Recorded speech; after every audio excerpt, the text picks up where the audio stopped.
Hi friends, I am Ankit and today I will show you how to download FB video.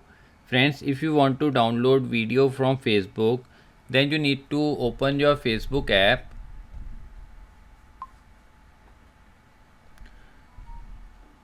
Now suppose I want to download this video.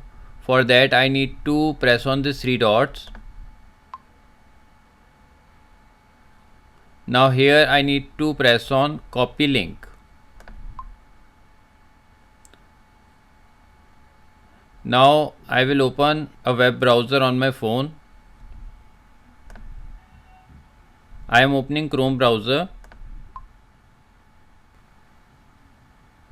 Now here open publer.com.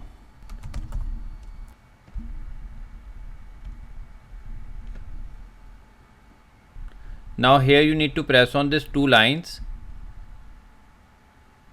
Now press on free tools.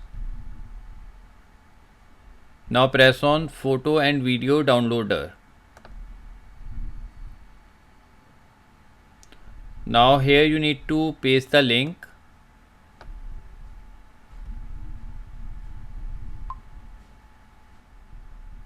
And press on download.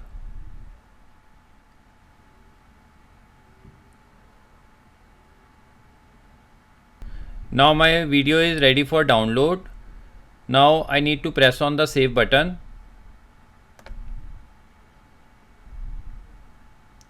Now the video is downloaded to my mobile device. So press on open to open the video. Now here is the video file in the download folder. So friends, like this you can very easily download video from Facebook. I hope you find this video useful. If you like the video, then press on like button and don't forget to subscribe our channel and press on bell icon to receive email notifications free of cost.